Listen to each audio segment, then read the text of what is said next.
Welcome to the Digital Nomad Cafe podcast, the show where we discuss what it takes to create a sustainable long-term online business in today's fast-moving environment. We talk with industry experts and freelancers alike to find out what it takes to build and manage a location-independent business. Hello and welcome to another episode of the Digital Nomad Cafe podcast. This is a podcast about online business, entrepreneurship, and helping others who are interested in creating or currently on their journey into the remote work and digital nomad lifestyle. We talk about freelancing, building online businesses and e-commerce with a variety of guests from around the globe. My goal here is to share inspiring stories and practical advice on how to build and manage a location-independent business. I'm your host, Adam Finan. Very excited to bring you today's guest. His name is Danny Page, and he has a wealth of experience in building and managing remote teams. Danny, welcome to the show. Why don't you tell us a little bit about yourself and all the things that you're doing? Hey, Adam, great to join you here. Thank you so much for inviting me into the show. Coming to you live from Cebu City in the Philippines. As you can tell, I'm an American. I'm from Southern California. But my company, which has a distributed team of more than 50 people around the world, really just believes in hiring the best people. And we have an incredible support team down here in the Philippines, as well as some operations managers that really do an exceptional job. So we had our Christmas party last night. Unfortunately for everyone and those in the surrounding area, I had to sing, which was pretty terrible. I really feel bad for all parties involved. But just to talk about Study Soup, we have a marketplace for university students in the US and Canada to sell notes and study guides to their classmates. We went through the 500 Startups Accelerator in San Francisco, very typical sort of tech route to go in that regard. But we are certainly an atypical team. We're fully distributed. I live about 8 months of the year in Europe. I know we're going to talk about that a little bit later, but it's just an absolute pleasure to be connecting with you here, Adam, on the show. I listened to a few episodes and certainly grabbed a couple LinkedIn connections from there and a lot of valuable information. So I'm excited to be on the other end of the mic headphone relationship. No.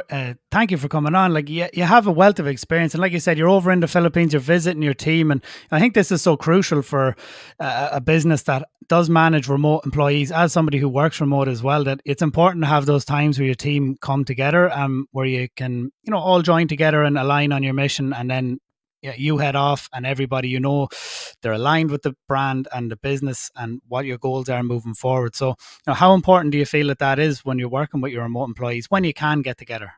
Yeah, it's just a price you pay, right? A company's going to save on overhead in general, and also in terms of salary. Like you will save on operating expenses if you have a fully distributed operation. You won't have to pay for an office. You won't have to pay for parking. You won't have to pay for utilities. You can start to hire people. If we hire a developer, which we haven't done this specifically, but if a company hires a developer in San Francisco or hires a developer equally skilled in Des Moines, chances are they're going to pay the developer in Des Moines a lot less. So you have to understand, though, that there is a greater expense involved in getting remote teams together. Kind of the benchmark is 1 year you get everybody together, and we try and do that with our support team down here specifically. And I think that's important for a company within reason to get together once a year. One of the things, though, Adam, that is really important too, that I don't think is done as much, is just ad hoc meetups, putting together the budget for, me to go fly and hang out with the COO in Austin, Texas when I was in California, where he's frequently based, or, just pulling small clusters of the domestic team together or of the international team together whenever it's financially possible. It doesn't have to be this like big team meetup with like trust falls and all of that or anything. Like just get everybody together for a couple days and really allow them to bond in that way. No, that's cool. So with the backstory to this, so like you said you went through to San Francisco, you went through the 500 startups in San Fran. With the initial, like Study Soup is such a fascinating business model, and something I wish I had when I was in college. And, at what point did you decide that, when you were building this up, that you were going to hire remote employees? And was that an initial part of the business model, or was it something that developed as the team grew and you needed more, more hands on deck essentially to help manage? Well, Adam, I have one question for you first, okay? And you said you would have loved this service in college. Would you have been a note taker or a note buyer? Because I think everybody falls into one of those two categories. Oh, it depends what day it is. Depends on what you were doing the night before. But no, I hear what you're saying, because I was reading it and I was like, oh, I would have definitely paid people for their notes when I was in college for some classes. Things like, I hated law. I used to do like the hospitality law and travel law as part of my just boring and painstaking. It's like, can I not just buy the notes off somebody? And the lecturers would be like, if you don't come to class, you're not getting the notes. Like Absolutely. Well, I mean, the value proposition for students in the U.S. is pretty powerful to join as elite note takers. You can make up to $500 a semester uploading your notes. So while you and I probably would have been buyers, there are a lot of note takers, tens of thousands a year, that join our platform and make money instead of basically making sure that students like ourselves who, perhaps needed a little help after what we did the night before, capitalizing on that. And it really works both ways. We help students that deserve to be earning for the time they're spending studying. And then we help students that need help with the study materials themselves. So back to your question, I did not found the company. I'm senior head of operations. I joined about a year in, and I think at first it was just a financial decision. It was, we have an idea of how this company can grow, the type of revenue we can generate, and let's just have at first everyone work where they want to work. And by the time I came on, within about 6 months of my time there, it was very clear to everyone that yes, we liked working with each other so much. We like spending time together when possible. But if we were all in an office every day, day after day, we would probably kill one another. We are the type of people that work really well in our separate corners, come together, collaborate, short, purposeful meetings, and then go out and execute. And, things really came together in an organic way. We built a support team about over 3 years ago now down here, because college students, they need to be reminded of things from time to time. We built a support team down here in the Philippines, and we just saw this team creating such incredible results for us, so accountable, so committed to the business, that now we have operations managers, marketing managers around the world, including right here. And that did happen really organically as well. But, here we are. We've got about 50 people in the team around the world. Oh, that's awesome. In episode 2, I spoke with Jonathan, who also has offices in India, Philippines, and Miami, I believe. So, he has a distributed team as well. And, one of the interesting things was, he was saying when he was going into these markets, that the first person that he hired was the project managers. He's like, we can't be on the day-to-day micromanaging at the the technician level, the implementation level. So they had to hire managers first. So when you were going, when you decided you were going to hire these Filipino staff and you were going to build operations over in the Philippines, did you use like a company, or did you work with somebody to help you get set up? And did you build an office, or did you just build a remote, like a remote scenario where everybody can work from home? Can you speak to, I suppose, how you approached moving into the Philippines, if you get what I mean? Yeah, I mean, I wasn't involved with that necessarily when I arrived at the company. A lot of it had already been done. And, I don't want to get too far into the specifics, because frankly, I don't even know exactly how it worked. But here's what I will say, is that whether you want to, create a software house in the Ukraine and have that service your company in North America or in Western Europe, the British Isles, or a support team in the Philippines, or an operations team in India, you really need a person that acts as sort of like a fulcrum, right? Like, they are a recruiter, they are a wizard with budgets, and they can help you spin up and structure your operation, and also teach the company that is building this outsourced operation how to manage expectations, what the customs are in terms of communication and those expectations. One of the things I'm really emphasizing with my team now is, especially the department heads, is, hey, I really want you to build the work schedule where you will be most effective. And culturally, in a place like the Philippines, that's just not normal, right? Like it is.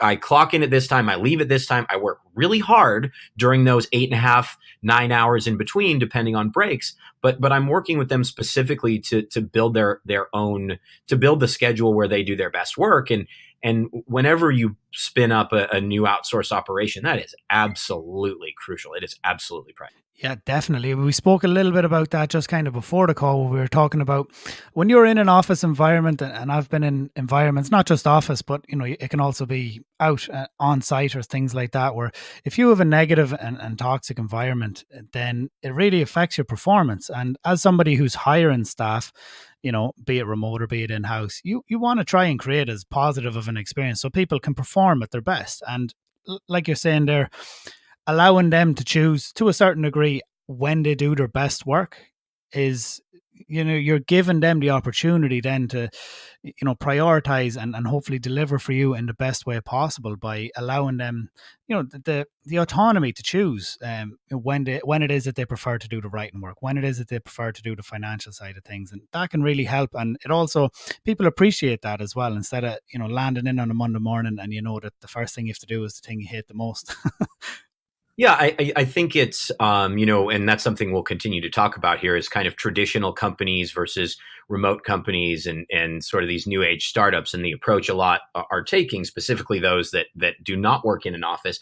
I don't understand how, we continue to undervalue employee performance and basically companies assume and tell their employees, well, you're going to do the best work from 10 in the morning until 7 at night, or from 9 in the morning until 6 at night. And that's when people do their best work. And that's just not the reality of how people need to work today or should work today. And personal performance is something that I study constantly within myself. And I think a lot of remote employees do, or a lot of remote workers, I should say, really do. Right, Adam? Like, we're always thinking about, okay, if I go to this coffee shop for 3 hours, I know I'm going to really hammer that out.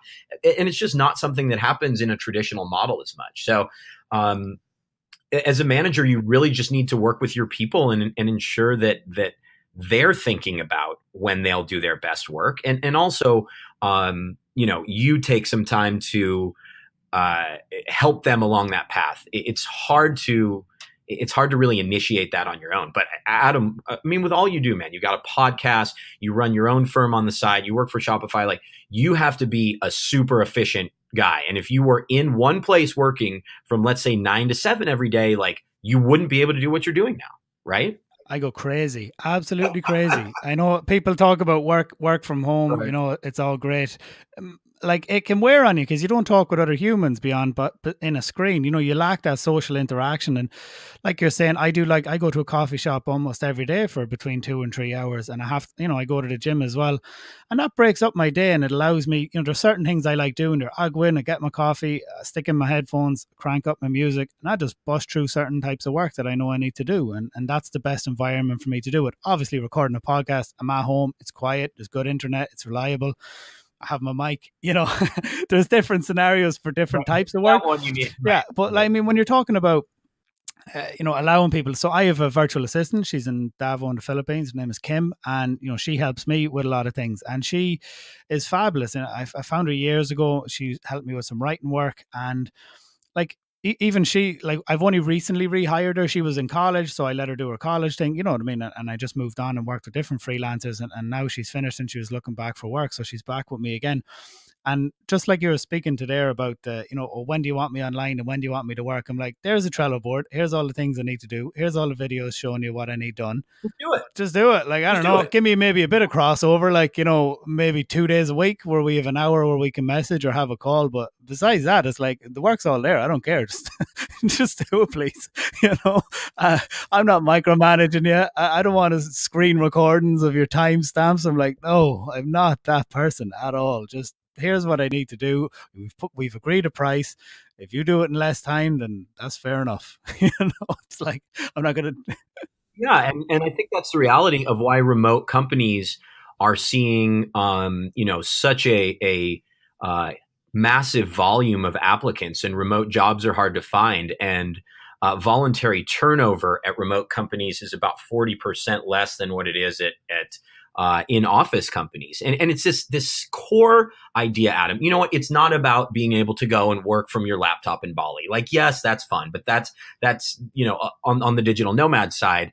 But for remote workers specific, which by the way, I love living around the world, traveling while I work. So I kind of fall into both cohorts. But to me, it's this very simple human emotion, which is trust me to live how I want and do what I want, and I will deliver exceptional work. And I think that's what, these remote companies are doing, is rebuilding trust between employer and employee.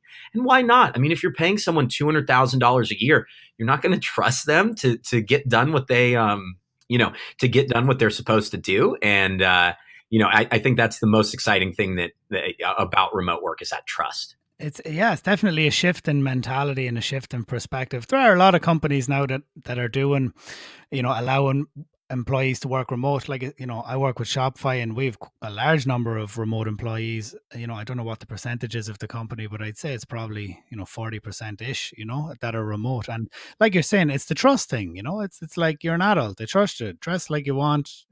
Just work when you want, within reason, if you know what I mean. Like, obviously you're hired in specific time zones for a specific reason, so it's not like, I work at nighttime and ignore my merchants during the day. That's not how it works. But these are things that were agreed, with elements of flexibility within it. So no, look, that's cool. So can we talk a little bit to managing on the road? Like you said, like you travel, you're an American and you like to travel. You're in the Philippines right now. You spend some time in Europe as well. So can you talk to, I suppose, maybe managing the business while you're traveling on the road? Yeah, I mean, I've been in over 20 countries the last 2.5 years, mainly in Europe. Like, I'm just a sucker for life in Europe. I know we'll talk about this in a bit, but by a absolute stroke of luck and ancient family heritage, I now have a Spanish passport. It's taken me like over 2 years, but now I'll be splitting time. It is gold, man. I'll be splitting time between California and Barcelona full time, beginning in early 2019. But I think the most important thing about managing on the road is building a routine that you take with you everywhere you go. And this routine is always, in the works. I'm always constantly improving the way that I wake up, the way I start my day, and what I really do for the next few hours. To me, the way you spend the first 10 minutes is so important in your day. The way you spend the next 30 minutes and then the next 2 hours is really, really crucial in your day. So, I have a quick routine I run through in about the first 20 minutes of the day to get, motivated, focused, ready to go. And then I knock out the most difficult tasks I have to do every day in the first 2 hours. I also, especially if I'm in Europe, I'm 9 hours ahead of my team in some cases. In the US, I need to exercise too. But I find my mind is sharpest right when the day starts, and I just hammer out the most important things. Then I'll go exercise. Then I'll go to a workspace. And again, that's different than what I've done over time. But like, you really need that routine to start your day and center your day. And even before that, Adam, like, one of the most crucial things in my life beyond that, or I should say two, is crafting a mission statement that I wake up to every day that helps me, whether I'm in Manila or whether I'm in Morocco, that I wake up and I know sort of my personal code that I'm going to live by for that day. And the next component is understanding my vision and why I like traveling like this and what I want to do with my life and where I want to go. You combine those two and play them out over a positive morning routine, and the time zones don't matter as much. Now, when you travel city to city to city every few days, like I am now, down here in the Philippines, it drags on you. Like, I haven't exercised in a week. I feel awful. My sleeping schedule isn't great because I'm working overnight to sync with US time. But to me, if you are in places for a month at a time, 2 months at a time, a week at a time, develop your mission statement, know what your life's all about, create that vision for what you want to do, and then craft a 2 or 3 hour morning process around, those pieces that lead to your general mentality. Oh, absolutely. Routine is so important. It definitely is. And it helps. And it's around creating consistency. At the end of the day, that's what it is. Your routine creates consistency, which then allows you to consistently perform and do your work. Fast travel definitely throws it off. Like, absolutely. There's no way. There's no ways around it. And especially if you're doing things like maybe there's some parties, you're talking about Christmas parties maybe and things like, so like, I don't know, if I drink and then the next day I'm just not very good. You're not at your best. It's not like you say, you wake up, you went to the gym, you had a coffee, you sit down, you're just busting out your work. The morning after parties and your lack of sleep, you can be a little bit all over the place, and you're definitely not in the right mind frame. So, as when you're traveling around, so what tools can you see? What tools would you use on a day-to-day basis to help you maintain and manage all of this? Well, I think that the most important tools are ones that I've built for myself, right? Like, as I said, I kind of go through that morning process and set my standards for the day. So, I create a new document every morning, or I make a copy of the document the day before, and I lay out my 6 principles and like the little piece I'm going to accomplish today for each of those things. So that's a system I've built myself, a tool I've created myself that helps me sort of center and focus my day. Now, if we're talking about physical tools, obviously I'm a sucker for the world of Mac. I have a global SIM card, which helps.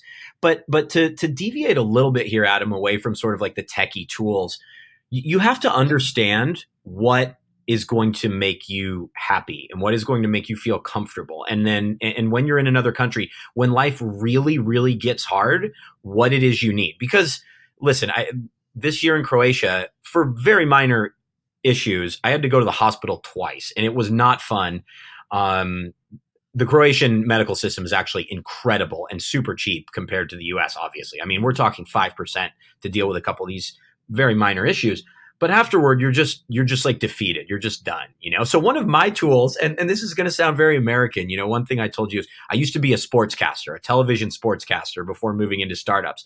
And the satellite company my parents have, their television through has an app that is not IP tied, that allows you to basically access your home television box anywhere in the world. And like when I went to the hospital in September, man, I didn't feel good. I came home and all I wanted to do was watch some American football, So I turned on the NFL and I was happy. So you need to be realistic with yourself about what you need to be able to function well as a knowledge worker. And for me, like, I need to be able to watch Laker games. Like, LeBron's in town.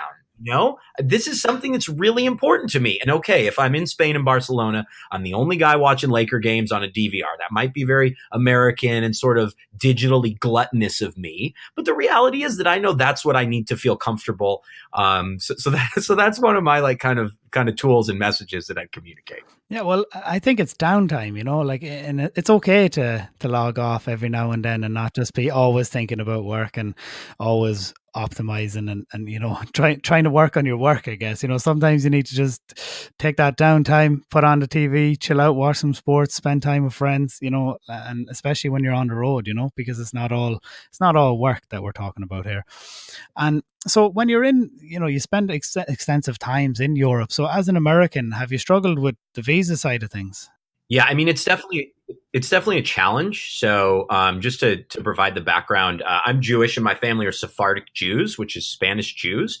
And about 3 years ago, the Spanish government passed a law that said if your family, you ready for this? If your family was expelled during the Inquisition, you can reclaim your Spanish citizenship. Oh my. That makes it sound much easier than it was. It's taken 2.5 years. I had to pass a history exam. I had to pass a language exam. I have an attorney in Barcelona. I had to appear before a notary in Spain as well. And now I get to in January be sworn in by the consul general in California. So if you're a Sephardic Jew and you're listening, I would certainly think about capitalizing on that. But I will be. You're laughing. I know. I can. I'm laughing because it's like, oh yeah, you can have it, but here's all the 40 million things you have to do to hard. get it. It was hard. It wasn't cheap. It wasn't cheap. Luckily, I had the most like amazing and patient attorney in Barcelona, Christian Balcells, and they took good care of me despite my like American need for detail. But until that unfolded, a lot of digital nomads, specifically from the US, start out wanting to go to Europe for a long period of time. And they have no idea what the Schengen area is, right? Like, Adam, you know what the Schengen area is. But like American digital nomads have no idea what the Schengen area is, which is basically most of the countries you would think of going in Western Europe. You can stay there 90 out of 180 days combined, but no longer. And I wanted to go to Europe for 6, 7, 8 months. I told you, I'm just a sucker for Europe. I love life in Europe. I love walking everywhere, not driving a car, cafes, the later lifestyle. Like, I just dig it. So that's why over the past 2.5 years, I've spent a lot of time in Croatia, because Croatia is outside the Schengen area. You can spend 3 out of 6 months in Croatia. I've also spent time in Bosnia and Montenegro and Romania, England as well. I was in England for 2 months this past summer. So it is a really, really fascinating, and it's created an environment where, yeah, I'm not just living in like Barcelona, Berlin, and Amsterdam or something like that. It's creating an opportunity. It's creating an opportunity to live in these really. I'm just laughing because those are the key areas, like you're saying. You're going a little bit off the beaten track, a little bit outside where people typically are congregating, I guess, And those make some of the most amazing experiences. So one thing I would recommend is there are a lot of really interesting visa programs in Spain specifically. Like if you're a digital nomad, you can spend about 2,000 euros a year on a student visa, and then you just don't go to class. There's also a non-lucrative visa where if you have like $30,000 or 30,000 euros in an investment account or anything, which, sometimes we are given things from parents and grandparents, then you can just live in Spain and that's that. So the non-lucrative visa is another one that's super popular along with the student visa. It shows you have the funds and the ability to support yourself while you're there, and you won't be a drain on the economy. And that's why they allow it, especially since the recession where Spain was hit pretty hard. But it's climbing back. The economy is booming again. Everything is back to as it was in Spain. I feel like everything's in full swing again. Yeah, and Barcelona is now. I mean, when I first came to Barcelona about 2.5 years ago, not for the first time, but for the first time during an extended period as a digital nomad, it was maybe 7 to 10 in terms of locations for European startups. And now it's basically third, just behind London and Berlin, sort of battling it out with Paris for the third spot in Europe, because companies are recognizing, wait, I can start this company with better weather, lower average wages for knowledge workers. Why not head south? So it's a migration we're seeing within the EU. Absolutely. And have you ever used any travel companies or anything when you're traveling to help, like you mentioned there, visa programs and things like that? Did you ever work with some of these digital nomad travel companies I know have come up?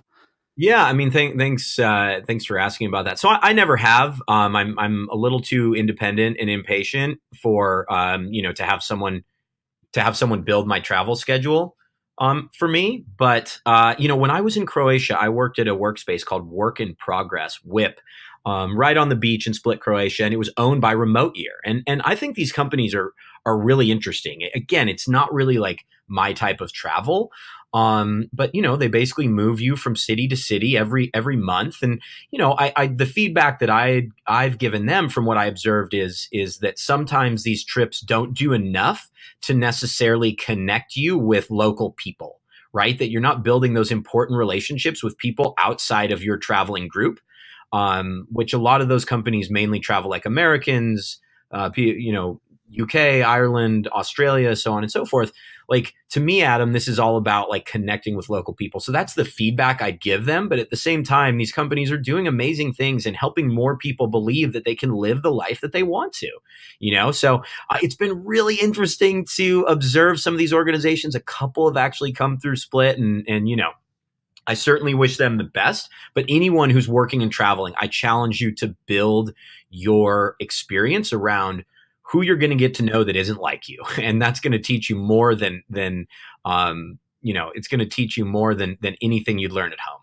Absolutely. So I one of the most recent podcast episodes, I interviewed Laura from La Casita de Laura, and she's in Gran Canaria and she teaches Spanish. And a big part of what they do is exactly that, where they, people move there for a month, 2 months, and they integrate with the local community. So like you have that experience where you integrate with you're going to the markets, you're going to evenings, and you have dinners, and there's all sorts of events that happen, but it's all with the local Spanish people, and it is geared at digital nomads as well. So it's quite it's like you're saying, there's two different scenarios, but this is the evolution, I guess, of this whole, like, I mean, I don't know what you would call it, a movement or something, where it's basically just like the ability to work remote and the ability to travel as you work. And like, there's companies now that offer experiences like you're talking about in Croatia, where you might do 4 weeks in one place, 4 weeks in another place, and it's geared towards keeping in mind that people who are traveling want to have different experiences, but also that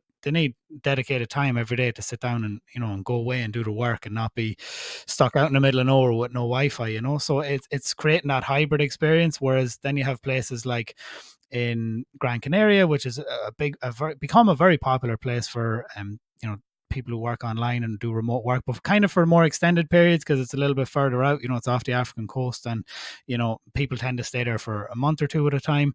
But they have a real integrate with the locals slash work online scenario going on. Even the co-working spaces, there's a lot of local companies who work in there, so you'll actually be networking with them within the co-working spaces. So I just think it's really cool that, like, these are two different types of the same thing in a way. You know what I mean? That it's just creating experiences that allow people to travel and to work as they do so.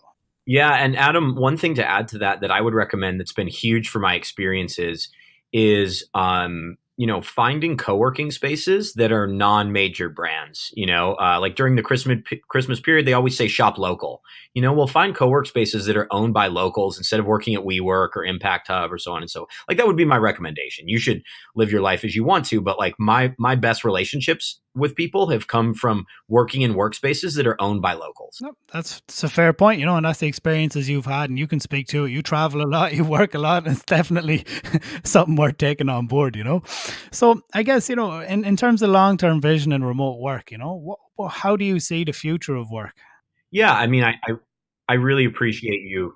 I really appreciate you, reaching out and asking that as well. I know it's something we talked about a little bit but before we got on air here. And so for me, I mean, taking it a ways back, I was not even, in business, in startups. I was a sportscaster for 8 years. I was a TV and radio host in California. I used to broadcast American football on television, what in the US we call soccer, but I like to call football, obviously, like European football, so on and so forth. And the reality was that I really didn't want to live like in Los Angeles, where most of my jobs were. So I lived in Santa Barbara, which is like an amazing, more like relaxed beach town.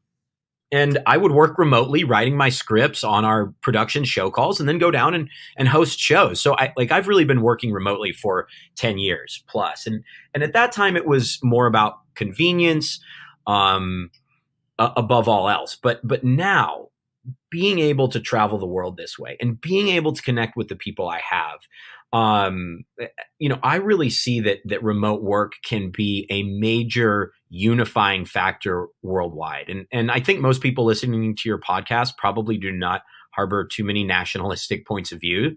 We all believe in a more globalized society. Like, if you're interested in being a digital nomad, you probably believe, in a globalized society. And I certainly, I certainly do. The people that I have connected with, the things that they have taught me, it's absolutely, completely changed my life. Whether it's the friends I made in the co-work space in Japan, right? Whether it was going to spend a week with a good friend and his family in Guadalajara, whether it was all the experiences in Europe, obviously, and the amazing network that I've built there. I really think that remote work and the digital nomad lifestyle can create that more unified planet. And people will be able to experience cultures. Let me take a step back and say what it really comes down to is a core human emotion, I think, that's underappreciated these days, which is empathy. We don't feel enough empathy. We want to tell our story. We don't want to hear anyone else's story. But really empathizing and understanding how those live around the world, and utilizing that to understand how good you have it, how great your life is, be a happier person every day, and then also utilizing that to build more constructive relationships, to create, multinational, we'll call it, startups. Maybe there's someone you meet in a workspace in Krakow, Poland, which is one of my favorite nomad stops. And you guys come up with a product to work on together or a project to work on together. I mean, to me, that is the direction we are headed. And that is what is so powerful about this lifestyle. Yeah, it's having multiple bit different businesses and people under one roof. When you're having those experiences and you're working at co-working places, you meet so many cool and interesting people. You really do. And even that's what this podcast has been. Like, my high level overview of what it was imagine we met at a co-working space and we're going for coffee and we're talking about each other's business. Like, that was kind of my, rough first draft of what I wanted this to be like, and a lot of really good, advice and insight there in terms of, how you see the future of this. I think it's evolved. It's always evolved. Years ago when I started looking into this, it was about 8 years ago now. I mean, people thought it was mad. It was still very new, very green. And, you're saying you're doing it 10 years, which, in the scale of working remote and that sort of lifestyle is pretty long time for a lot of people, But I mean, there are people who've worked like this kind of beforehand, but now it's become mainstream and a bit more popular, But I mean, there's a lot of different, you're launching a remote work consultant focus on helping businesses and companies adopt remote work. That's not necessarily hiring people in the Philippines, is it? Is it like how to build and manage a remote team? Exactly. It's a company, and so basically what I would say is a company recognizes that they're spending too much on their office, that their employees and the people that they tried to recruit want flexibility, that remote work is possible, but they just don't know how to do it, right? They think that, oh yeah, we're just going to send everybody home on Fridays and Wednesdays and they'll be happy. Well, when you do that with people in a normal management model, like, they're not going to do anything. They're going to treat it as a vacation day. They're going to watch TV. It's going to function a little bit differently. So I've built this methodology called the Rule of Five, and I'll be releasing an ebook that provides everything you need to know to do this. And, if hopefully a lot of people read it, and if companies want to really get hands-on with this methodology, then I have a group of consultants who are extremely well-versed in remote work that will help implement this over a 6 to 9 month period. So, I would say, as you introduce it to listeners, it's like, if you're thinking about adopting remote work in your organization, if you want to optimize and build a management model more around trust and results, like this is what Danny's building. So thank you for your insight into the future of work. It's definitely very fast moving. These things are becoming more and more common, more accepted. And, so long as people don't abuse it, I guess it's a different scenario if you are somebody who's experienced as a freelancer and you transition to working maybe for a remote company, or, you maintain your freelancer status. But it's a different scenario when you have, let's say, a company that's already built and you are, maybe considering either hiring remote staff or allowing your current staff to work remote to save on overhead. So, can you talk a little bit about, I know you mentioned that you have a business around this called the Rule of Five. So can you tell us a little bit about how that works? Yeah. So I think one of the reasons that remote work's adoption is slower than people like you and I think it should be is because companies will give their teams, large teams, a significant opportunity to work from home, like Yahoo did. And then Yahoo says, oh, no, this isn't working. Well, I mean, Yahoo's lack of success story it has a lot more to do with remote work. They just used remote work and sending people home as sort of a scapegoat. IBM did the same thing, right? So there's been this sort of big company mentality that remote work can't work. And to me, the reason why companies struggle to go from an in-office to remote model is because they're not taking time to build the proper organizational structure, an organizational model that is optimized around remote work. So within the Rule of Five, early here in 2019, I'll be releasing an ebook on my site, ruleof5.co.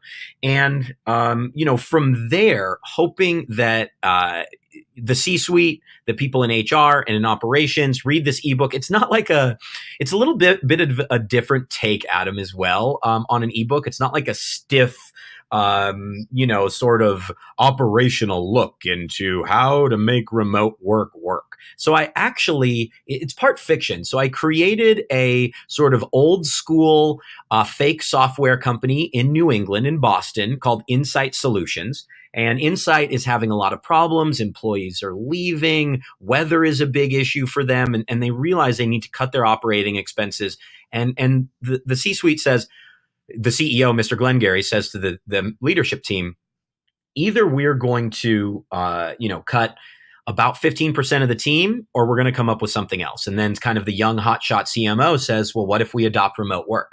So the rule of five is basically 5 principles for adopting remote work, which are building a results-oriented work environment, instituting efficient and effective communication practices, adopting the 3 TRs, which are trust, truth, and transparency, deciding on a change management model and determining how to walk your team through this change, and then understanding that remote work, shifting to a remote model happens gradually. And I'm currently dealing with a couple companies on this right now, both of whom are San Francisco Bay Area companies who say, we can't afford this rent. And even if we could, we don't want to anymore. Everybody wants to work from home. They don't want to commute into the city anymore. I need to get out of the Bay Area. And I think that companies, especially companies that are, let's say, 100 or smaller, could pick up this ebook and learn about Insight Solutions and learn about the rule of 5 and how it works and say, okay, I can adopt a lot of these things on my own. And you know what? If that happens, Adam, I'll be happy. If companies adopt this methodology on their own without needing my consulting group and to walk through all of these operations, I'm going to be a happy guy. But the reality is that this is a complex change. And as I talked about with a lot of those big global companies, I'm not sure that they, at least as far as I've been able to research, that they really had someone who was an expert in remote work. They had clearly brilliant minds in operations helping shift to these models, but someone that really knew and understood remote work. Well, Rule of 5 has a team of people that do that. And, I think we're really well positioned to help companies adopt a remote model, especially those in metropolitan areas in the US, because we feel your pain. We understand it. This is why we work remotely. It's because we know that we can get more out of our employees, open up that global talent base, improve productivity, and not spend money on an office. And that's kind of the first stage too, is building the business case. And that's the first thing that we like to do is talk to a company and say, okay, we're going to show you how you're going to save on overhead, how your recruitment should look, what retention is going to look like, and what the total savings would be in the end. So, I'm really excited about this. Obviously, Study Soup is at the core, just like Shopify is for you, is at the core of what I do. But I basically spend my time, free time on the weekends, nerding out on remote work and working on various remote work tactics and helping companies adopt this model, whether it's 100%, whether it's full-time or just part-time. Yeah, absolutely. It's a fascinating project to get involved in and something that I see so much potential for. There's so much potential for that, helping these businesses. I know even in my town, and I know I live in Ireland, so clearly not metropolitan USA, where I'm sure rents are extortionate, but even where we are, it's the same thing. Like, rent is mental. You know what I mean? You want to rent offices, it's huge. And it's so much money tied up on, like, I'm not going to say nothing because it is important to have an office, but it's like important. It could be put towards other things to help move the business forward. Like that money could be better spent. It could help get that extra person. It could pay for that ad budget. It could help get, there's so many other things it could be doing if you were willing to embrace and adopt the remote work mod. You're like, oh, we don't pay this thousands of dollars on rent every month anymore. Now we can put that towards the product, the service, the team. There's other ways that money could be spent. And that's just it, Adam. But I think that a lot of companies don't necessarily understand, exactly the vision that we see. Like, we see exceptional productivity, right? We see the global workforce that we can work with. We see an environment where our employers trust us and we trust the people that we manage as well. But a CEO, Mr. Glengarry at Insight Solutions in New England, for example, old school software company, like he doesn't see that vision. He doesn't see that the benefits outside of just lower operating expenses. So, I think that's what we can do is we can help you build a vision for what your organization's going to look like when you trust our organization and say, hey, yeah, let's do this. Let's shift to a remote model. And again, if every company in the world can have remote options without needing my help, that's fine. Go for it. I just want to see people, as we talked about right when you and I first chatted, I want to see the hundreds of millions of knowledge workers be in control of their lives and have the opportunity to work how they want, when they want. And I think companies will be paid back many times over if they start to adopt that mentality. It's amazing. I love it. It's a fabulous business model. And I think a big part of it is, you're bringing experience to the board, and that's where maybe these businesses would struggle. They don't have people who've taken that path before, who have experience in it. And I think it's probably from an operational level, that's probably one of the biggest hurdles for a business to adopt this. Like, they maybe don't know how does it work? What does it look like? It all sounds great, but they don't understand. And that's where they need somebody who's, an expert and who has done it before to look at how their operation works and be like, look, these are my suggestions. These are the tools you need. These are the softwares. This is how it'll all work. This is how your team stays up to date and on board. And then that makes it real. You know what I mean? Like, that's what makes it real, as opposed to, all right, that all sounds great. Yeah. And it works for them, but we couldn't do that. It's like, well, have you ever sat down and actually, worked out what it might look like if you were to do it? And then it's not such a big deal when you have somebody who has experience and knowledge in doing it to help you implement it. Yeah, exactly. And the way I look at this is, and the way that I look at our operation is like, we're fine coming on and having dedicated consultants available and meeting with you, 20 hours a week.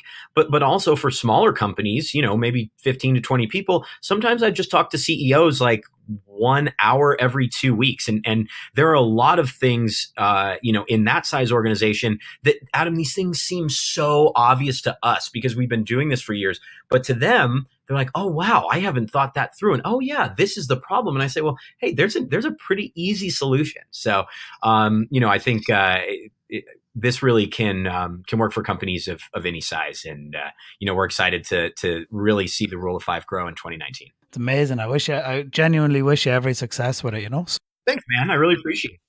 Danny, thank you so much for coming on. So why don't you let people know where they can find you? Yeah, absolutely. Again, my name is Danny Page, Page. You can email me, danny@dannypage.co. Also on that site, dannypage.co is my LinkedIn page. Feel free to add me on LinkedIn. Rule5.co is the company website. Beyond that, that's about it. Maybe Instagram at the D Page. That's just more like my travels and such. That's real life. That's real life. That's what it's really like. People like to see that stuff. I like to see that. So, Instagram is anything but real life. Okay. It's their filtered life. Yeah, Instagram is fake life. So if you want to see my fake life, but no, I mean, if you're interested, if you're a remote worker and you want to be paid as a consultant, potentially, send me an email, danny@dannypage.co or danny@rule5.co. And, because we are constantly hiring consultants, or at least putting you on our roster to be able to help us sort of grow this mission. So that's it, man. And thank you so much. I think it's really cool what you're doing. I've been listening to the show ever since you first contacted me, and now I'm a weekly listener. I'm hooked. Thank you, Danny. Appreciate it. And I appreciate you sharing your wealth of knowledge and insight and experience with all the different people who are listening all over the world. Thank you very much. I'll make sure to link everything in the show notes for anyone who wants to connect with Danny and reach out. Thank you very much. Take care, Danny. All right. See you, Adam. Cheers. Thank you for listening to today's episode of the Digital Nomad Cafe podcast. If you enjoyed this episode and you found it actionable and inspiring, please be sure to give us a rating on iTunes and share it on your social media profiles. Tag us on Instagram. Get the word out there. Share it in any Facebook groups that you're in where people might be freelancers, remote employees, online entrepreneurs, anywhere that you feel and anyone that you feel could benefit from learning from today's insights and the story and the journey of this entrepreneur who was on today's podcast. Please help get the word out there. And, every rating helps, every new listener helps. And all we're trying to do here is to inspire people and, share stories to show that it is possible to create that digital nomad lifestyle. And also just, the real nitty-gritty of what it actually takes to build an online business, whether that be as a freelancer or as an online business owner. Thank you for listening to the Digital Nomad Cafe podcast. Head over to the website to access the resources and links mentioned in today's episode at digitalnomadcafe.com.